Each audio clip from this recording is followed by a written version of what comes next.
welcome to another edition of the North Dakota Softball All-Stars podcast. This is episode number 6.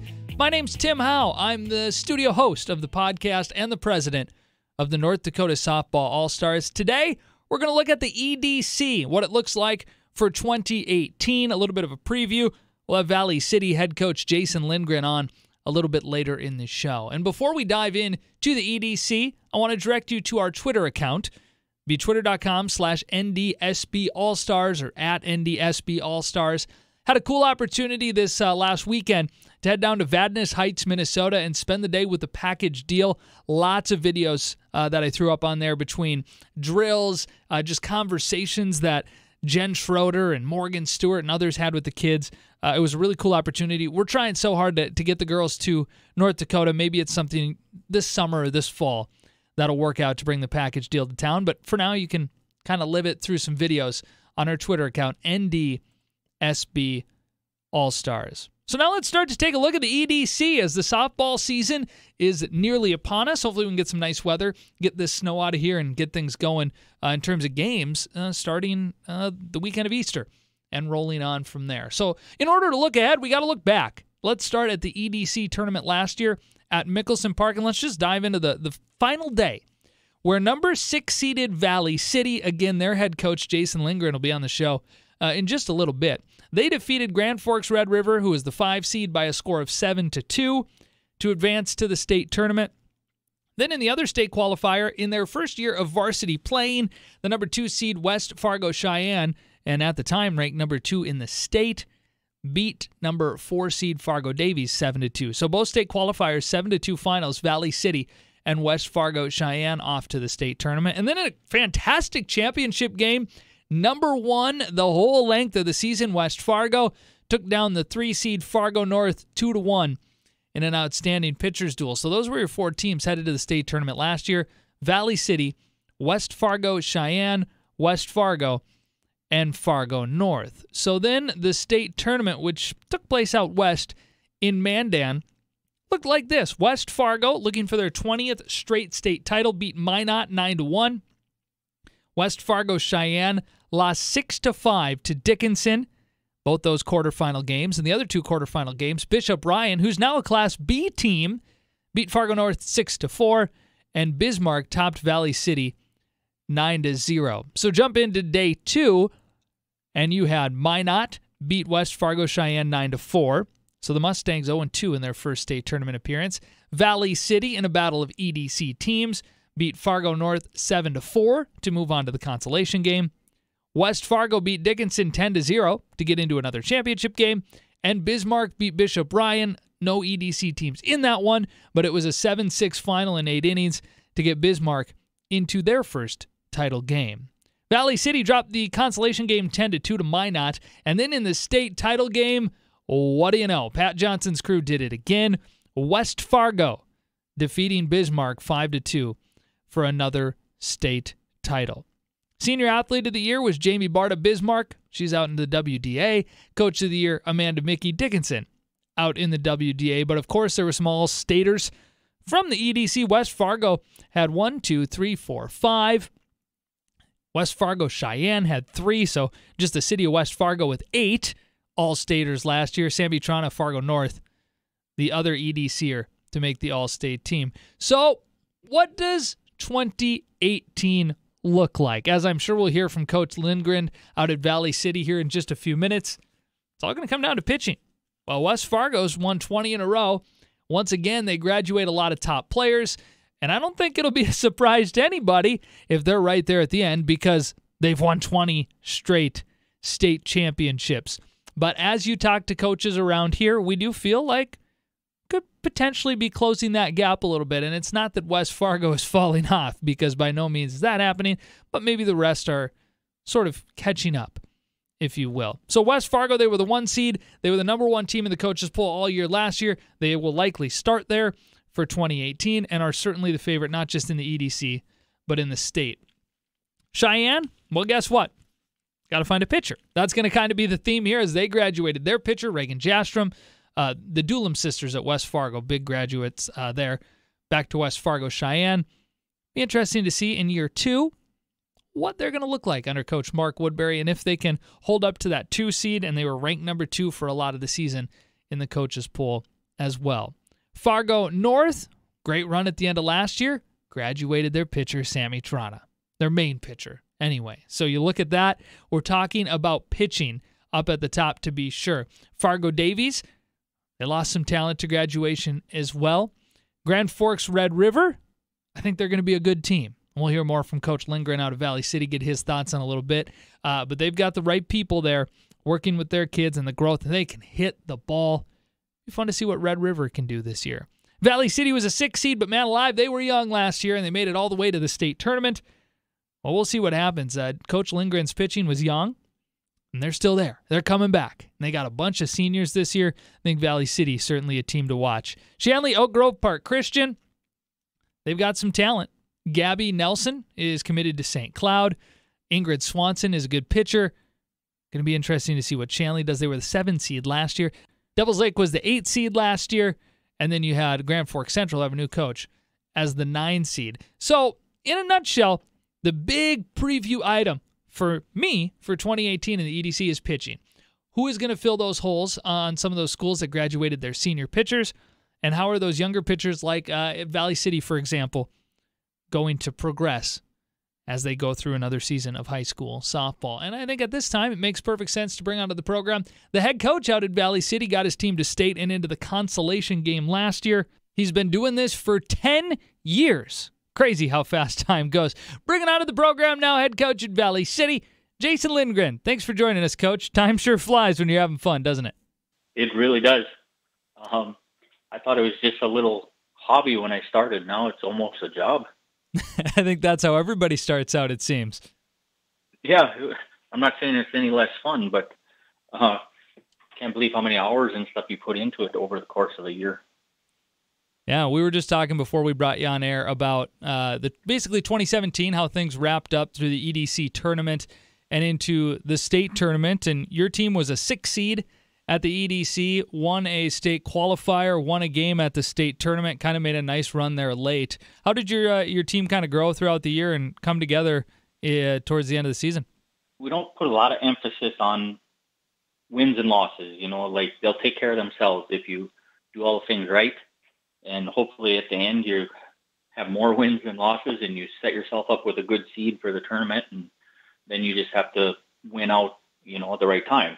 We lost a big player, big pitcher on our team. And what we had coming, I was pretty confident in, but they were young. So it was just a matter of seeing how they would work and, you know, all your defense and stuff, they kind of probably a little bit hesitant themselves because they're like, man, we had this girl, she was striking out players and stuff before, and now we're going to play defense and we don't know what's going to happen and stuff. So there was a little bit of just getting used to everybody new for the first couple of weeks, I guess. Yeah, and things obviously came together towards the end. You got yourself into a state tournament, and like you mentioned, you did it playing some young players, especially in the circle there. That should set you up pretty nice, though, for the 2018 season. You have a lot of kids coming back. You have quite a few upperclassmen. What's the outlook for Valley City in 2018? We feel good about ourselves. You know, that's all you can do. Once it plays out in the field, it's obviously different than what you see on paper and stuff, but we returned 9 basically that saw a lot of time last year. Wow. So, and like you said, the pitchers all returned, catchers, middle infielders, so those big positions that you kind of really look for, those all are returning. So we feel good that way. And, you know, hopefully they just build on what they did last year and everybody gets a little bit better. You know, what is it, 1% every day? Right. And at the end, we'll be good. And if we dive into the EDC a little bit, I mean, the monkey is on the back of West Fargo every year. They've won this thing for 2 decades straight. Another thing we talked about, though, before we came on air is when you started 10 years ago, there were just over a dozen teams in the state, and now we're nearly at 50. So not only is there some more competition, but I think the competition is growing a little bit closer in terms of talent. So West Fargo is still probably at the top with their 20 straight state titles. But who do you see as kind of favorites or the top challengers in the EDC for this upcoming season? For sure. You know, Pat and the Johnson family of coaches there, they've built something that everybody else has to try and catch up to. every year you see it kind of get a little bit closer. Fargo North really gave them a nice run in the EDC tournament. So it's always, it's one game, everybody takes that one game at a time. But it's a lot closer than it was 10 years ago. There was a lot bigger gap then. But now I think there's probably 3-4 teams just off the top of my head that should be in the mix with West Fargo. I mean, West Fargo lost 5 seniors, so probably not the most players they've ever lost, but this is memorable group that they had, between the pitcher-catcher combo and then just all the offense and defense that they lost. So everybody else, hopefully has a little bit more chance there. Like I said, Cheyenne should be in that mix, I think. They lost 2 people. They had a really good season last year. I would look for them to be chasing West Fargo. Fargo North, like I said, they played them really well. They graduated Ford and they graduated Trana, who pitched ridiculous in the tournament. So she looked really good there and helped keep West Fargo off beat. But they returned a really good nucleus that are going to build around. Carter, actually you too, you got Kalbrenner and Opheim and Olick. I mean, that group is going to be a nice group coming up for you for a long time. So if you can build with them, and then I think it's us, those 3 teams or 4 teams chasing West Fargo. And then everybody else is like one step behind. Mm-hmm. And if you put it together at the right time and stuff, kind of like we did last year, right? You win at the end and, hey, you challenge just as well as anybody else. So I think you kind of alluded to it, but you've been doing this for a decade, and West Fargo has won every state championship in that time. But how have teams found a way to kind of close that gap? It's not like West Fargo's getting any worse. They keep winning games, and with such a short 11 or 12-week season that we get every spring, what are teams like Valley City doing to try to close that gap? You can only do so much. Like you say, we got that 12-week window. So during the summer, we try to push them to these, I don't know what you want to call them, all-star teams or whatever, those summer teams. The Ball Yard has a team. Yep. The Red River Thunder has a team, West Fargo, North Dakota Elite. So there's, I don't know what you want to call them. Like I said, they're all-star teams. I try and get my girls out and mix it up a little bit so they have to play with different kids and they don't necessarily get to play the same position they've grown used to, and get them a little bit more development that way. And just playing with different people, it's a good thing. And different coaches, they get kind of used to me saying the same thing all the time, and maybe somebody else will say it a little bit different. And we all coach at the same thing, nobody's reinventing anything here. So it's just saying it in a way that they can understand it and what makes the most sense to them. Yeah, hopefully we can, when we bring it all back together as our group, then we're able to take a little bit of what we learned from everybody else and can challenge West Fargo. Talking to Valley City head coach Jason Lindgren. And Coach, you're geographically kind of in an interesting position. You're very far to the east in the state of North Dakota, but you're on the far west side of the EDC. So for scheduling and such like that, what does your 2018 look like? Do you spend most of your time on the east, or do you get a chance to play some of the teams out to the west of you? Most of our stuff is in the east. We did get lucky, and we were able to drop in some of the west games. The way the west scheduling is, it's really hard to find games with them. We got lucky and made some, just some relationships that we've had before and stuff that coaches were looking to give us a game and stuff. So that worked out well. And then it was just a matter of finding the right dates that you could mix it in there. So I think we end up playing 3 or 4 of the West teams. So that'll help a little bit, get to see a little bit of that and some different stuff. Otherwise, it's mostly built out of the East. We used to go to a couple tournaments in Minnesota. This year, last year it was really bad, but they always fall on prom or they fall on whatever thing it is. And They all fell on the same thing this year, so it just doesn't work out, So I got one more question for you, Coach, before we let you go. You've been on the selection committee for the All-Star Series. Your club had an All-Star last year in Jada Haugen, and we've had so many coaches throughout the state a proponent to this event and the growth of softball, and a living example 10 years into it here. But just maybe if you could talk about that event a little bit, and maybe not specifically the games, but what that can do for softball in North Dakota as we continue to grow up to almost 50 teams now.